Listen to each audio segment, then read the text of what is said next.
अप्सराएं जल और वायु के तत्वों से बनी होती हैं। उनकी शक्ति सूक्ष्म है, जो सीधे इंसान के मस्तिष्क और उसकी चेतना पर प्रहार करती है।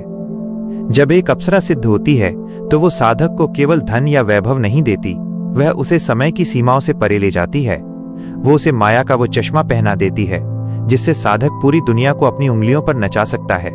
लेकिन यह मार्ग जितना सुंदर दिखता है उससे कहीं अधिक भयावह है। साधना के दौरान जब घुंघरुओं की आवाज गूंजती है तो वो आवाज कानों में नहीं बल्कि सीधे रूह में उतरती है। अगर साधक का मन एक क्षण के लिए भी विचलित हुआ या उसकी वासना जागी तो वही अप्सरा एक जलती हुई ज्वाला बन जाती है जो साधक की बुद्धि को हमेशा के लिए भस्म कर देती है। कई साधक आज भी उन खंडहरों में पागलों की तरह भटक रहे हैं जहां उन्होंने कभी अप्सरा को रिझाने की कोशिश की थी। दूसरी ओर यक्षिणी का साम्राज्य पूरी तरह अलग है। वह पृथ्वी तत्व की स्वामिनी है। उसकी शक्ति स्थूल है, सीधी है और रोंगटे खड़े कर देने वाली है। यक्षिणी साधना में भय का स्तर अप्सरा से कई गुना अधिक होता है। जहां अप्सरा मधुर संगीत से छलावा करती है, वहीं यक्षिणी डरावनी आवाजों, जंगली जानवरों की दहाड़ और धरती के कांपने जैसे अनुभवों से साधक के कलेजे को परखती है।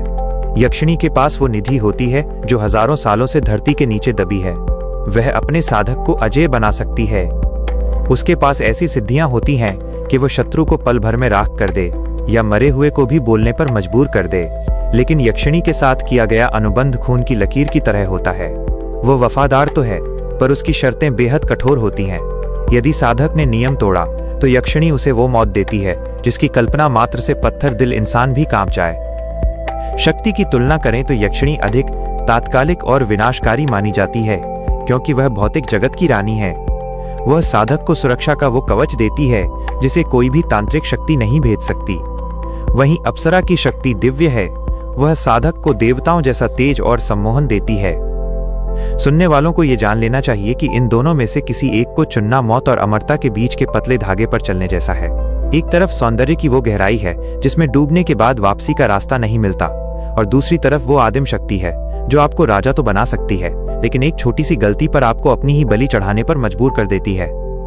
अंधेरा अब और घना हो चला था और बरगद की जड़ों से अजीब सी सरसराहट होने लगी थी। ऐसा लग रहा था मानो धरती फटने वाली हो और कोई प्राचीन शक्ति बाहर आने के लिए बेताब हो। तांत्रिक ने अपनी आंखें खोली। उसकी आंखों में अब डर नहीं बल्कि एक अजीब सा साहस था। उसने समझ लिया था कि शक्ति चाहे अप्सरा की हो या यक्षिणी की, वो केवल उसे ही मिलती है जो अपनी मृत्यु को अपनी हथेली पर लेकर चलता है। अगर आप में वो साहस नहीं है कि आप साक्षात काल की आंखों में आंखें डालकर देख सकें, तो इन रास्तों का जिक्र भी आपकी रूह को सुखा देने के लिए काफी है। उस पुरानी हवेली के तहखाने में जहां सूरज की एक किरण भी पहुंचने का साहस नहीं करती थी, तांत्रिक की मशाल की लौ अचानक नीली पड़ने लगी। हवा में एक अजीब सी ठंडक घुल गई थी, ऐसी ठंडक जो हड्डियों के भीतर तक समा जाती है। तांत्रिक जानता था कि अब वो उस दहलीज पर खड़ा है जहां अप्सरा और यक्षिणी के बीच का महीन पर्दा फटने वाला है। उसने अपनी माला के दानों को तेजी से फेरना शुरू किया क्योंकि उसने सुना था कि जब ये शक्तियां आपस में टकराती हैं तो पूरा ब्रह्मांड थर्रा उठता है। कहते हैं कि एक बार हिमालय की किसी अज्ञात गुफा में एक सिद्ध महात्मा ने इन दोनों शक्तियों का आह्वान किया था। अप्सरा अपनी अलौकिक सुगंध और देवलोक के प्रकाश के साथ अवतरित हुई, जबकि यक्षिणी धरती को चीरकर धूल और अंगारों के साथ प्रकट हुई। अप्सरा की शक्ति ज्ञान और सम्मोहन की थी। वो जिसे चाहे उसे अपनी एक मुस्कान से काल के चक्र से बाहर निकाल सकती थी। लेकिन यक्षिणी की शक्ति सृजन और संहार की थी। यक्षिणी के पास वो रस था जिससे बूढ़ा व्यक्ति भी फिर से जवान हो सकता था, और वो वज्र था जिससे बड़े बड़े किलों को मिट्टी में मिलाया जा सकता था। तांत्रिक ने महसूस किया कि अप्सरा एक बहती हुई नदी की तरह है जो शांत दिखती है पर गहराई में खींच ले जाती है, जबकि यक्षिणी एक धधकती हुई भट्टी है जो लोहा गलाकर उसे नया आकार दे देती है। साधना के उस घोर अंधकार में तांत्रिक को एक भयानक दृश्य दिखाई दिया। एक साधक जिसने यक्षिणी को पत्नी रूप में साधा था, उसने यक्षिणी से भूल कर दी। उसने यक्षिणी से मिले धन का घमंड में आकर प्रदर्शन कर दिया। उसी रात जब वो सो रहा था, उसके कमरे की दीवारें कांपने लगीं। यक्षिणी अपने सौम्य रूप को त्याग कर काली छाया बन गई और साधक का गला पकड़कर उसे हवा में उठा लिया। उसकी आवाज इतनी डरावनी थी कि सुनने वालों के कान से खून निकल आए। उसने कहा, तूने मेरी शक्ति का मजाक उड़ाया, अब तू मेरा ग्रास बनेगा। अगले दिन वह साधक अपने ही घर में मृत पाया गया। उसके शरीर पर किसी भी चोट का निशान नहीं था, बस उसका चेहरा इतना भयानक रूप से खिंचा हुआ था मानो उसने साक्षात यमराज को देख लिया हो। वहीं अप्सरा की नाराजगी का तरीका अलग और उससे भी ज्यादा खौफनाक है। यदि कोई साधक अप्सरा साधना में अपनी मर्यादा खो देता है तो अप्सरा उसे मारती नहीं है, वह उसे विस्मृति के श्राप में धकेल देती है। साधक अपना नाम, अपना घर और अपनी पहचान तक भूल जाता है। वो जिंदा तो रहता है, पर एक जिंदा लाश की तरह, जो ताउम्र उस अदृश्य पायल की आवाज के पीछे भागता रहता है जिसे वो कभी पकड़ नहीं पाता। ये सजा मृत्यु से भी बदतर है, क्योंकि इसमें मुक्ति का कोई मार्ग नहीं होता। तांत्रिक की मशाल अब बुझने वाली थी और उसे महसूस हुआ कि अंधेरे में दो जोड़ी आंखें उसे घूर रही हैं। एक आंखों में स्वर्ग की चमक थी और दूसरी में पाताल की धधकती आग। शक्ति का ये खेल रोंगटे खड़े कर देने वाला है। यक्षिणी आपको सिद्ध बना सकती है, पर वो आपसे आपकी आत्मा का सौदा करती है। अप्सरा आपको देवता बना सकती है, पर वो आपके धैर्य की ऐसी अग्नि परीक्षा लेती है जिसमें बड़े बड़े ऋषि मुनि भी जलकर राख हो गए। सुनने वालों के मन में ये साहस होना चाहिए कि वे इस सच को स्वीकार कर सकें। इन शक्तियों को पाना जितना कठिन है, उन्हें संभालना उससे 1000 गुना ज्यादा जानलेवा है। उस तहखाने की दीवारें अब पसीजने लगी थीं और तांत्रिक को समझ आ गया था कि ये केवल शक्तियों की तुलना नहीं है, बल्कि ये जीवन और मृत्यु के बीच का वह काला सच है जिसे दुनिया ने सदियों से छिपा कर रखा है। हवा की सरसराहट अब चीखों में बदल रही थी। क्या आप तैयार हैं उस अगले सत्य को जानने के लिए, जहां हम ये देखेंगे कि ये शक्तियां कैसे एक साधारण मनुष्य को सम्राट या फिर एक भटकती हुई रूह में बदल देती हैं? मशाल की आखिरी लौ बुझते ही उस तहखाने में जो अंधेरा छाया वो साधारण नहीं था। वो ऐसा घना और भारी अंधकार था जिसे हाथ से छुआ जा सकता था। तांत्रिक ने अपनी सांसें रोक लीं, क्योंकि उसे पता था कि जब दृष्टि काम करना बंद कर देती है तभी दूसरी दुनिया के द्वार खुलते हैं। अचानक उस खामोशी को चीरते हुए एक ऐसी हंसी गूंजी जो एक साथ कोमल भी थी और रोंगटे खड़े कर देने वाली भी। ये हंसी किसी एक दिशा से नहीं आ रही थी, बल्कि ऐसा लग रहा था मानो दीवारें खुद हंस रही हों। यह संघर्ष केवल दो शक्तियों का नहीं, बल्कि दो अलग अलग लोगों के प्रभाव का था। एक और अप्सरा है जो आकाश तत्व की स्वामिनी है। उसकी सबसे बड़ी शक्ति है चित्त भ्रम। वह साधक को वह दिखा सकती है जो वास्तव में है ही नहीं। वो उसे ऐसे उपवनों की सैर करा सकती है जहां नदियां अमृत की बहती हैं और हवाओं में संगीत घुला होता है। लेकिन यह सौंदर्य एक घातक जाल है। अप्सरा की शक्ति का असली रूप तब दिखता है जब वह साधक को समय के भ्रम में डाल देती है। साधक को लगता है कि उसने केवल 5 मिनट बिताए हैं, लेकिन वास्तव में बाहर की दुनिया में 50 साल बीत चुके होते हैं। जब वो वापस आता है तो उसके माता पिता, मित्र और उसका घर सब कुछ मिट्टी में मिल चुका होता है। वो अकेला रह जाता है, केवल उन यादों के साथ जो अब उसके लिए जहर बन चुकी होती हैं। ये अप्सरा का वो भयानक उपहार है जिसे कोई नहीं देख पाता। वहीं दूसरी ओर यक्षिणी का प्रहार सीधा और घातक होता है। यक्षिणी तमोगुण और रजोगुण के मेल से बनी एक ऐसी आदिम ऊर्जा है जो पृथ्वी के रहस्यों को अपनी मुट्ठी में रखती है। एक प्राचीन कथा के अनुसार एक राजा ने कनकवती नामक यक्षिणी को सिद्ध किया था। यक्षिणी ने उसे वो शक्ति दी कि वो जिस धातु को छुए वो सोना बन जाए, लेकिन उसकी शर्त ये थी कि राजा कभी किसी पराया स्त्री की ओर आंख उठाकर नहीं देखेगा। वर्षों तक सब ठीक रहा। राजा दुनिया का सबसे शक्तिशाली सम्राट बन गया। लेकिन एक रात मदहोशी में उसने एक नर्तकी का हाथ थाम लिया। उसी क्षण महल की धरती फटी और साक्षात यक्षिणी प्रकट हुई। उसका रूप इतना विशाल था कि उसका सिर छत को छू रहा था। उसने राजा की आंखों को अपनी उंगलियों से छू दिया और राजा उसी क्षण पत्थर की मूरत बन गया। यक्षिणी का न्याय दयाहीन होता है, वो माफ करना नहीं जानती। तांत्रिक ने महसूस किया कि उसके चारों ओर की हवा अब गर्म होने लगी थी। यक्षिणी की उपस्थिति का प्रमाण अक्सर तापमान का बढ़ जाना होता है, जबकि अप्सरा के आने पर वातावरण में एक ठंडी मादक सुगंध फैल जाती है। इन दोनों में से ज्यादा शक्तिशाली का चुनाव करना इसलिए कठिन है क्योंकि जहां अप्सरा मनुष्य के अहंकार को अपना हथियार बनाती है, वहीं यक्षिणी मनुष्य के लोभ को। अप्सरा साधक को खुद को ईश्वर समझने की भूल करने पर मजबूर कर देती है और यक्षिणी उसे धन और शक्ति के नशे में इतना डुबो देती है कि वो इंसानियत ही भूल जाता है। अंधेरे में अब तांत्रिक को दो परछाइयां साफ दिखने लगी थीं। एक परछाई हवा में तैर रही थी, जिसके अंगों से दिव्य प्रकाश फूट रहा था, वो अप्सरा थी। दूसरी परछाई जमीन से जुड़ी हुई थी, जिसकी आंखों में दहकते कोयलों जैसी लालिमा थी, वो यक्षिणी थी। तांत्रिक ने देखा कि अप्सरा के हाथ में एक दर्पण था जिसमें पूरी सृष्टि का भ्रम दिख रहा था, और यक्षिणी के हाथ में एक सोने का कलश था जो रक्त से भरा हुआ लग रहा था। यह दृश्य इतना डरावना था कि किसी भी कमजोर दिल इंसान के प्राण पखेरु उड़ जाते।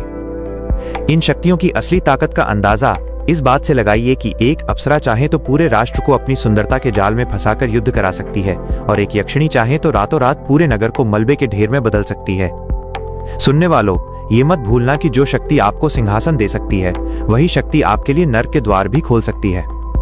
तहखाने की जमीन अब जोर जोर से हिलने लगी थी। तांत्रिक को लगा कि शायद उसने इन दोनों शक्तियों की चर्चा करके किसी सोई हुई बला को जगा दिया है। क्या वो इस शक्ति प्रदर्शन के बीच जीवित बच पाएगा, या फिर वो भी उन गुमनाम कहानियों का हिस्सा बन जाएगा जिन्हें कोई सुनाने वाला नहीं बचता। इस रहस्यमयी गाथा का अगला हिस्सा और भी गहरा है, जहां हम जानेंगे कि साधक अपनी सुरक्षा के लिए कौन सा ऐसा भयानक मार्ग चुनते हैं जिससे काल भी उनसे डरने लगता है। तहखाने की दीवारों से अब खून जैसा लाल तरल पदार्थ रिसने लगा था और हवा में जलते हुए मांस और मोगरे के फूलों की मिलीजुली गंध भर गई थी। तांत्रिक ने अपनी आंखें बंद कर लीं, क्योंकि उसे पता था कि जब अप्सरा और यक्षिणी की ऊर्जाएं एक ही स्थान पर टकराती हैं तो देखने की शक्ति छीन ली जाती है।